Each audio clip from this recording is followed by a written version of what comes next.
Euro USD, on était déjà dans l'optique d'une baisse depuis un moment. D'accord?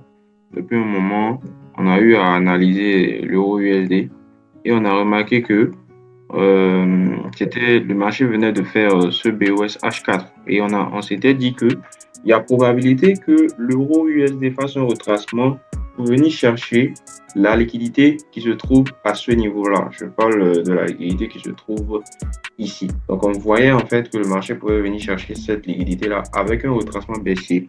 C'est d'ailleurs ce qui nous a permis de prendre l'euro USD à la baisse et de profiter de pas mal de mouvements baissiers. Du coup, lorsqu'on revient sur l'euro USD en H4, il ne faut pas juste voir le fait qu'on a cette zone qui est en bas ici, qui est la seule zone qui peut nous faire amener à la hausse. Non, il faut faire très attention.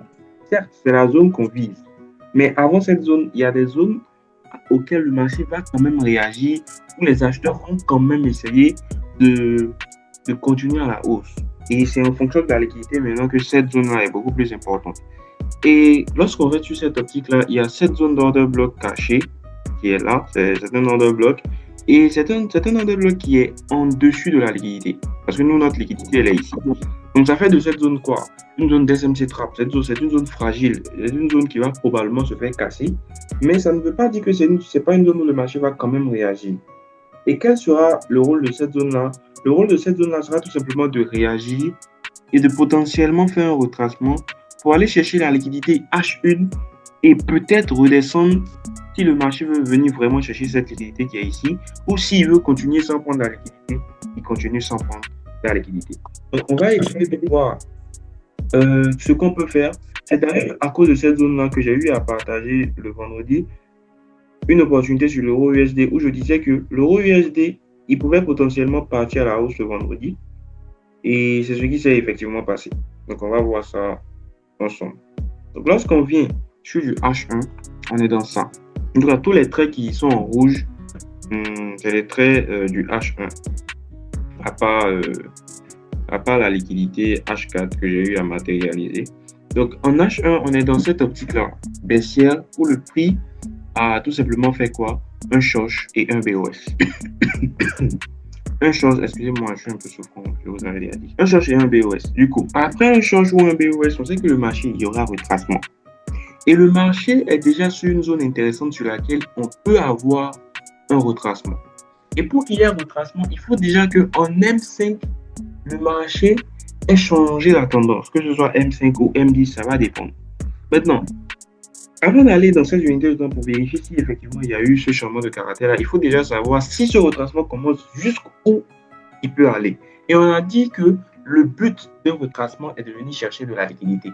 Et où est-ce qu'il y a de la liquidité à venir chercher en H1 ici? C'est tout simplement au niveau de ces étoiles qu'il y a ici. Le sommet qui est ici est un sommet protégé. Pourquoi? Parce qu'il a pris de la liquidité avant de partir. Il a pris la liquidité qu'il devait prendre. Il n'a pas juste pris de la liquidité, il a pris la liquidité qu'il devait prendre. Donc ça fait quoi? Ça fait de ce sommet ce que moi j'appelle un sommet protégé. Du coup, où est la liquidité à venir chercher? C'est tout simplement ces deux étoiles high qu'on a ici, qu'on peut venir chercher en H1. Donc du coup, si effectivement en M5, on a ce change of caractère, qu'on a ce changement de caractère, on va donc essayer de buy le prix jusqu'à ce niveau, tout en se sécurisant, parce que ce n'est pas parce que le marché est censé revenir prendre la liquidité qui est là, il ira vraiment le prendre. Donc il ne faut pas prendre un trade et se dire que non, on va viser ce TP-là. On va faire des clôtures partielles si le marché nous donne raison et quand même essayer de rester focus sur notre vision jusqu'à ce que le marché décide de nous invalider. Donc du coup, on a déjà la première information qu'on veut, l'information du BOS en H1. Maintenant, il nous faut notre deuxième information qui est quoi? L'information du short haussier en M5. Donc on va en M5 voir ce qui se passe. Alors, arrivé ici en M5, moi je remarque ça. Je remarque tout simplement que en M5, on a eu ce BOS qui est là, le dernier sommet qui est là et le creux qui est là. Et le marché est censé venir récupérer la liquidité qui est ici. On voit qu'effectivement, dans la semaine dernière, le marché a effectivement pricé vers la hausse, histoire de venir récupérer la liquidité qui est ici. On peut se dire que oui, il a déjà récupéré la liquidité qui est là, mais c'est là qu'il faut faire très attention. Il faut être très, très observateur. Il a fait semblant de récupérer la liquidité. Pourquoi je dis ça? Lorsque je tire le trait de la liquidité qui est là et que je zoome un peu sur cette partie, je zoome encore un peu, voilà, on remarque tout simplement que il n'y a aucune bougie, d'accord, qui a dépassé le trait de la liquidité. Donc, ça veut tout simplement dire que le marché a tout simplement réagi sur la liquidité. Et c'est ce qu'on appelle le renforcement de liquidité. Donc, ici, qu'est-ce qui s'est passé? Le marché a tout simplement renforcé la liquidité. Donc, cette liquidité de base qui était tout simplement un inducement caché vient tout simplement de devenir un equal high. Parce que à ce niveau qui est là, on a deux sommets égaux. Donc, equal high. Donc, ça voudrait dire qu'on a encore la possibilité de prendre un buy en M1 si on a effectivement une zone intéressante pour prendre un buy, pour venir dans l'optique de venir prendre cette liquidité-là et pourquoi pas aller casser le short, aller casser le sommet M5 qu'on a en haut à ce niveau-là. Est-ce qu'on se suit? Oui, très bien, coach. Okay. Oui, coach. Du coup, allons en M1 et essayons de décortiquer le scénario qui s'est produit la semaine dernière. Alors, en M1, on a eu tout simplement ce scénario. On a le marché qui vient faire quoi? Qui vient faire un short, un BOS. Et on remarque tout simplement que ce retracement n'est pas un retracement à 50%. Déjà, on sait tous c'est quelle liquidité. Donc, oui. Le prochain retracement aura pour but de venir faire quoi? De venir tout simplement prendre cette liquidité-là.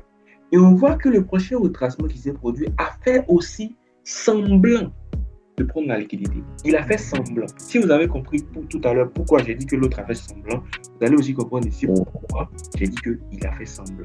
Regardez avec quoi le marché a cassé la dite liquidité. On n'a aucune bougie dont le corps est après la liquidité.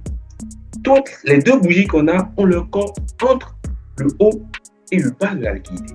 Donc, ça, ces deux bougies collées comme ça qui ont leur corps entre le haut et le bas de la liquidité, si on va dans les unités de temps supérieures, ça sera des bêches. Donc, ça voudrait dire que quoi? Ici, le marché n'a pas cassé la liquidité, il a juste renforcé cette liquidité. Et à partir de ce moment-là, cette zone de liquidité qui était la liquidité de 50% est devenue quoi? Un equal low. Je ne sais pas si vous voyez comment j'interprète le marché. Ouais. Ok. Et après ça, le marché part former un nouveau BOS. Et qu'est-ce qu'il fait? Il revient tout simplement prendre cette liquidité de l'equal low qu'il a laissé ici. Il revient la prendre. C'est d'ailleurs pour ça que j'ai dit dans le groupe la dernière fois que ceux qui étaient devant le graphique et qui n'ont pas vu ce trade ont vraiment raté quelque chose d'intéressant. Donc après ça, le marché prend la liquidité, il la prend bien d'ailleurs. Vous allez voir qu'on a parfaitement eu une cassure avec corps de bougie. Vous voyez qu'on a cette bougie qui est là, dont le corps est après. Donc on a parfaitement eu une cassure. Et après ça, le marché part former un nouveau BOS. Il part former ce BOS qui est là. Donc à partir de ce moment-là, où le marché a pris la liquidité avant de partir, le creux qui est ici devient quoi? Un creux protégé, qu'on va nommer CP. Donc ça voudrait dire que ici, la liquidité qu'on aura à chercher pour continuer le buy, ça sera tout simplement la liquidité de l'inducement caché. Ce que j'étais en train de faire avant que vous ne rejoigniez le live. Donc ici, moi j'ai remarqué que tout simplement, ici, on a eu quoi? Le marché n'a laissé dans cette zone-là, il n'a pas laissé, il a récupéré à peu près toutes les liquidités avant de bouger. Donc ça fait déjà ça veut dire qu'à partir d'ici, on n'a pas de liquidité. Et où est-ce que la liquidité en question a été laissée? C'est ce qu'on va essayer de voir ici. Alors, on remarque que après le BOS qui s'est formé ici, le prochain BOS qui s'est formé, c'est tout simplement le BOS qui se trouve à ce niveau-là. Et c'est des BOS internes, c'est-à-dire c'est des BOS des unités de temps comme une seconde. Donc, ça voudrait dire que de ce BOS à ce BOS, il y a tout cet écart-là. Donc, il y a quoi ici qui est une liquidité. Donc, la liquidité en question, c'est ce niveau-là. On va la tracer comme liquidité avec une couleur différente pour différencier un peu. Voilà, parfait. Donc, le marché prend la liquidité. Sur quelle zone on peut potentiellement partir à la hausse, puisqu'il y a déjà eu prise de liquidité. Donc, sur quelle zone on peut partir à la hausse? On va essayer de voir ça grâce à l'outil Fibonacci qu'on va tout simplement placer, d'accord, comme ça. Parfait. Alors, après avoir placé l'outil Fibonacci, on remarque tout simplement que la zone équilibrium, qui est à la zone des 50%, se trouve à ce niveau-là. Donc, ça voudrait dire que le market shift rejoint la zone du buy, puisque la zone discount est la zone dans laquelle on doit prendre des buys, et la zone premium est la zone qui est beaucoup plus réservée au sell. Donc, notre market shift, il est tout simplement dans la zone discount, donc il est dans la zone éligible au buy. Donc, on peut la considérer comme première zone pour une réaction acheteuse. D'accord? Ça suit? Oui. Parfait. Alors, moi, pour sélectionner ma zone, au niveau des market shifts, j'aime pas trop les zones M1 parce qu'elles sont assez petites. Du coup, je vais revenir en M5 histoire de voir si je peux avoir une zone beaucoup plus large. Et ça me donne ça. OK. Donc, première zone. Et la deuxième zone qui peut m'intéresser pour le buy, ça sera tout simplement la zone de Leiden Base. Leiden Base qui se trouve ici. Leiden Base qui veut tout simplement dire base cachée qu'on verra par la suite. Et maintenant, je vais essayer de réduire mes zones s'il y a moyen de les réduire. Je vais donc essayer de les réduire pour avoir des zones beaucoup plus centrées. D'accord? Des zones beaucoup plus réduites. Normalement, ok. Je commence par le market shift que je peux réduire jusqu'à ce niveau. Ok. Et Leiden Base qu'on va essayer de voir s'il y a un OB. Voilà, on remarque qu'il y a quoi? Inside OB à ce niveau. Donc, je peux réduire ma zone ici. Donc, ça me fait deux zones potentielles d'achat. Et comme je suis en M1, qui est quand même l'unité de temps d'exécution, je vais quand même encore essayer de réduire la zone à ça. Voilà. Ça me donne une zone beaucoup plus réduite. Et comme je suis en M1, qui est l'unité de temps d'exécution, je ne peux plus attendre de confirmation. Je vais donc devoir faire quoi? Je vais devoir manager mon trade. Je vais placer des ordres limites. Ça, c'est de 1. Et je vais tout simplement gérer mon risque. Donc, c'est-à-dire, si je risquais normalement $10 par opportunité, dans cette opportunité-là, j'aurais à risquer tout simplement, au lieu de risquer 10 sur une opportunité, puisque j'ai deux zones potentielles pour une réaction, je vais diviser mon risque en deux, histoire d'avoir, même si au final je me fais SL par le prix, j'aurais quand même respecté mon risque qui est de $10. Donc, la première zone, ça me donne combien comme stop loss? On va essayer de vérifier. Alors, première zone, je place l'outil short, voilà, et je mets le stop loss à $2,50. $2,50, disons $2,03, et là je vais ajouter le spread pour aller chercher environ un RR de 17, ce qui est assez intéressant.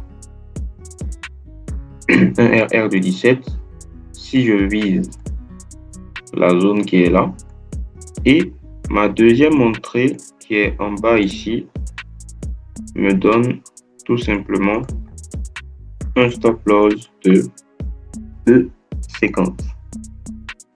Disons même 3, parce que c'est une zone qui est beaucoup plus large comparée à ma zone. Donc ça voudrait dire que sur la première zone qui me donne un stop loss de 2,50, j'aurai à prendre deux positions, d'accord? Et sur la deuxième zone, j'aurai à prendre une position avec le lot de 0,1 et une autre position avec le lot de 0,